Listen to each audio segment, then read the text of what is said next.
Hola, bienvenidos. ¿Listos para comenzar con el tema de hoy?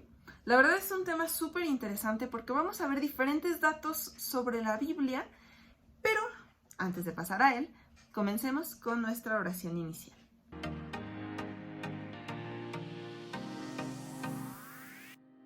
En el nombre del Padre, del Hijo y del Espíritu Santo. Amén. Señor, te damos gracias porque nos permites reunirnos en tu nombre a través de estos medios digitales para poder conocerte mejor, conociendo tu palabra y alimentándonos de esta manera de ti. Te pedimos que nos ilumines, que envíes al Espíritu Santo para que nos ayude a entender todas estas cosas que vamos a ver y después poderlas poner en práctica, poder adquirir estos conocimientos para gloria tuya. Te pedimos también la intercesión de la Virgen María, diciendo: Dios te salve María, llena eres de gracia, el Señor es contigo. Bendita eres entre todas las mujeres, y bendito es el fruto de tu vientre Jesús. Santa María, Madre de Dios, ruega por nosotros pecadores, ahora y en la hora de nuestra muerte. Amén. Espíritu Santo, fuente de luz, ilumínanos en el nombre del Padre, del Hijo y del Espíritu Santo. Amén.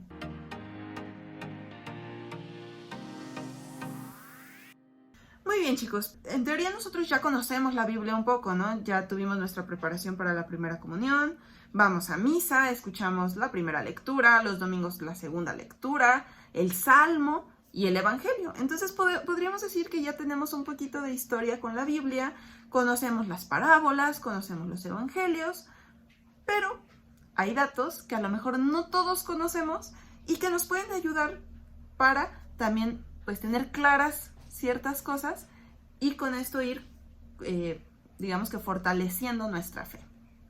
Entonces, bueno, vamos a trabajar un poquito con el sistema de preguntas y respuestas, en la que yo les voy a lanzar una pregunta y luego les comparto pues la respuesta a esa pregunta. Les voy a compartir algunos datos que probablemente muchos de ustedes no conozcan y bueno, esa será la dinámica del día de hoy.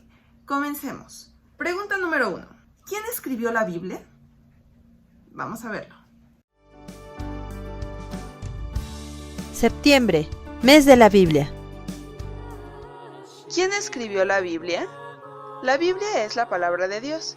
Él nos habla a través de ella. Fue escrita por diversos autores en distintas épocas y culturas.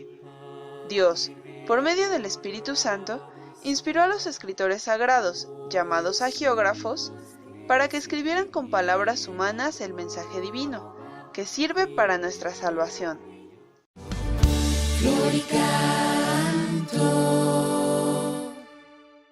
Pregunta número 2.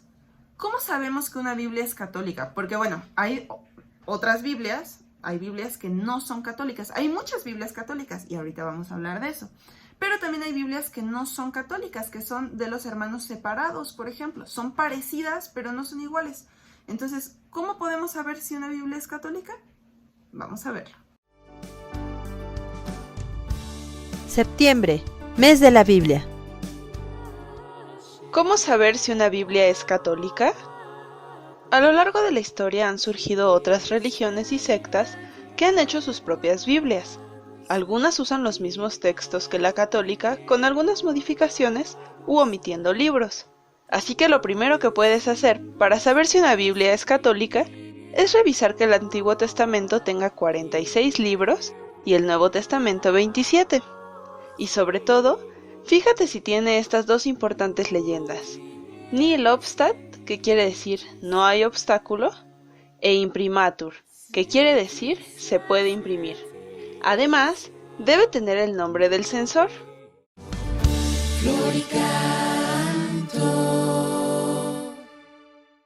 La siguiente pregunta, la tercera pregunta, pues se deriva de esta anterior, ¿no? ¿Por qué tenemos tantas Biblias los católicos? O sea, ¿por qué no solamente hay una? Bueno, la respuesta a esta pregunta es un poco larga.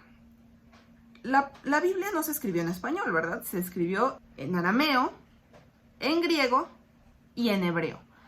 Entonces, una parte y una parte, no crean que toda en uno, otro y otro, sino que por partes. Entonces, bueno, primero se tuvo que hacer una traducción y se hizo a latín, que era como el idioma universal, un poquito lo que es el inglés actualmente. Entonces se tradujo a latín y se tenía en ciertos idiomas, pero muy limitados porque pues no es como ahorita que lo traduces y luego lo mandas a la impresora y ya tienes tus impresiones. Era mucho más complicado el proceso antes. Pero el parteaguas, lo que provocó que hubieran tantas versiones diferentes y que ahora la tengamos en versiones como la latinoamericana, la de América o la Biblia, la más nueva, la Vía, que es para la Iglesia de América, que son ya con un lenguaje completamente cercano a nosotros. ¿A qué me refiero con esto? Una Biblia hecha para español de España, pues a lo mejor dice vosotros, y una Biblia latinoamericana dice nosotros. Entonces, bueno, sí hay como algunas, o ustedes, ¿sí? Hay algunas diferencias que podríamos decir son chiquitas, pero nos ayudan a comprender mejor. ¿Y cómo surge esto de que de repente se empezaran a hacer pues traducciones así al por mayor, digámoslo así, de la Biblia? Bueno, esto se da en el Concilio Vaticano II. Probablemente han escuchado hablar de este concilio, si no, no se preocupen, más adelante hablaremos más sobre este tema, pero dejémoslo en que es una reunión de los obispos de todo el mundo para hablar de ciertos temas. Ya hemos hablado de los sínodos, ¿sí? Christus Vivit, que ya hablamos un poquito de este documento, sale como el documento final de un sínodo de los obispos. En los sínodos se reúnen ciertos obispos, ¿sí? No todos, solamente aquellos que tienen algo que ver con el tema que se va a hablar. En el caso del sínodo de los jóvenes, pues los obispos encargados de los jóvenes en cada país, por ejemplo. Pero en un concilio van todos los obispos del mundo, todos. Entonces no se da con tanta frecuencia. El Concilio Vaticano II es el concilio más reciente que se tuvo. Se dio en el siglo pasado. Y bueno, como parte del trabajo que se hizo en el Concilio Vaticano II, se obtuvo una constitución dogmática llamada Dei Verbum. Y nos dice en una parte, en el numeral 22, nos dice: es conveniente que los cristianos tengan amplio acceso a la Sagrada Escritura, pero como la palabra de Dios debe estar siempre disponible, la Iglesia procura con solicitud materna que se redacten traducciones aptas y fieles en varias lenguas, sobre todo de los textos originales de los sagrados libros. Entonces, aquí dice, hay que traducirla a todas las lenguas para que todos puedan tener a la mano su Biblia.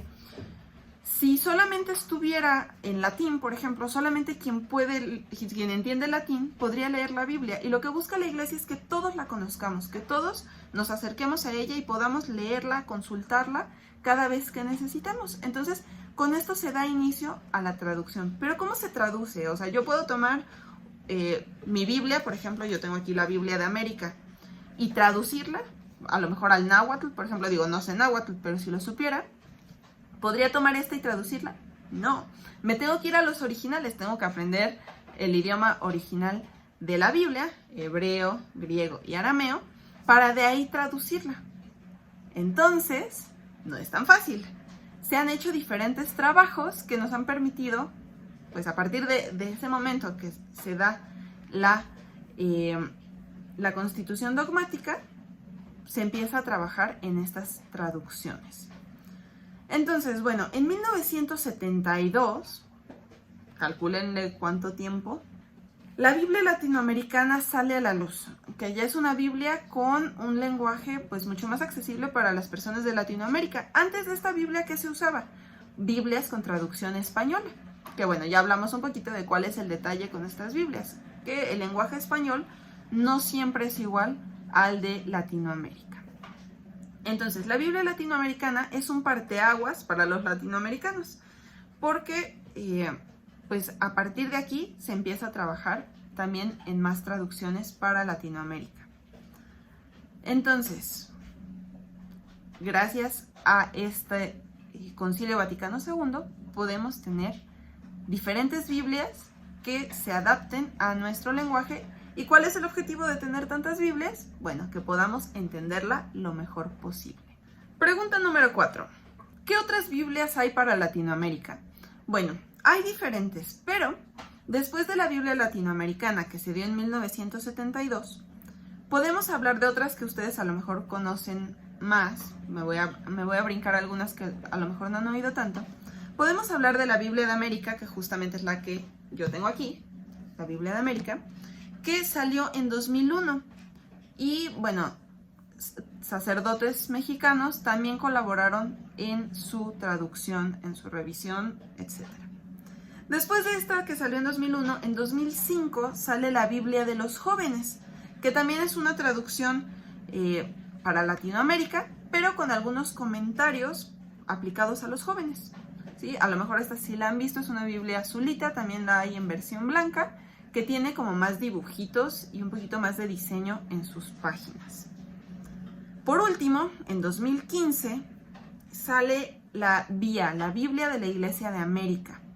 ¿Sí? Como un esfuerzo de CELAM, el Consejo Episcopal Latinoamericano,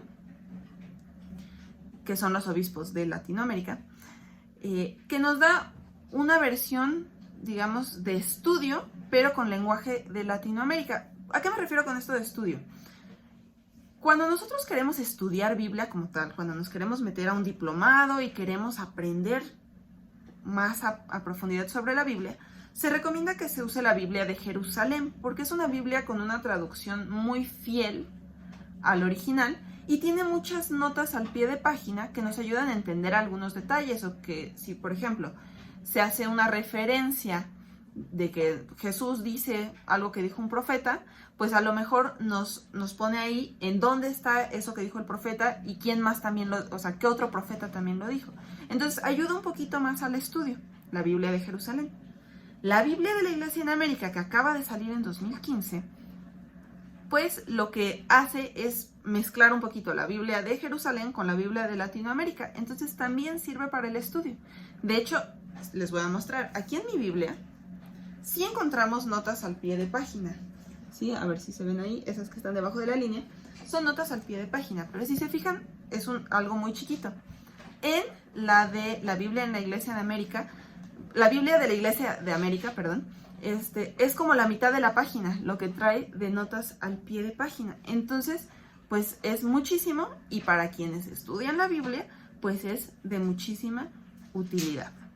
Aquí tengo también, por ejemplo, esta Biblia de la Iglesia de América y les quiero mostrar estas notas. Miren, por ejemplo, aquí, a partir de esta pequeña línea que se ve ahí, todo esto de aquí abajo ya son notas al pie de página. No todas las hojas lo tienen tan grande, ¿verdad? Hay unas que lo tienen más chiquita, pero si se fijan es muchísimo. Entonces, bueno, para los estudiosos es de mucha utilidad. Pregunta 5. Diferencias entre una Biblia católica y una Biblia protestante. Ya vimos cómo saber que es católica, pero en esta pregunta vamos a hacer una pequeña comparación que les va a ayudar a que quede este punto también un poquito más claro. La Biblia católica tiene 46 libros en el Antiguo Testamento. La Biblia protestante solamente tiene 39. ¿Sí? Ya, este es un diferenciador muy claro.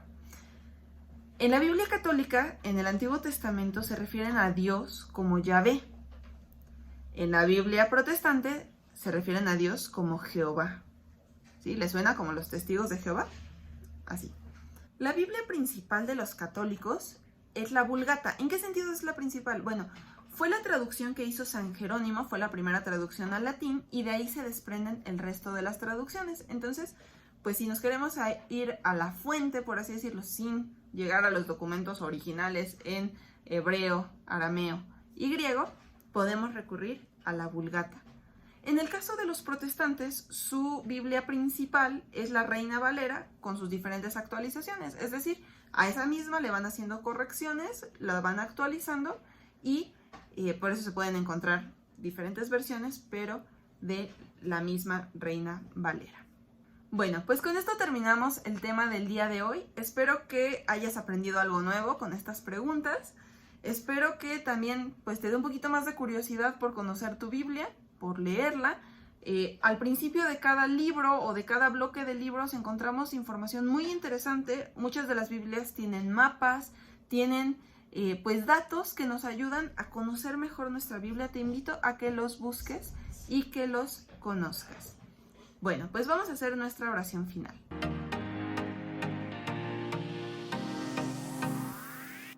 En el nombre del Padre, del Hijo y del Espíritu Santo. Amén.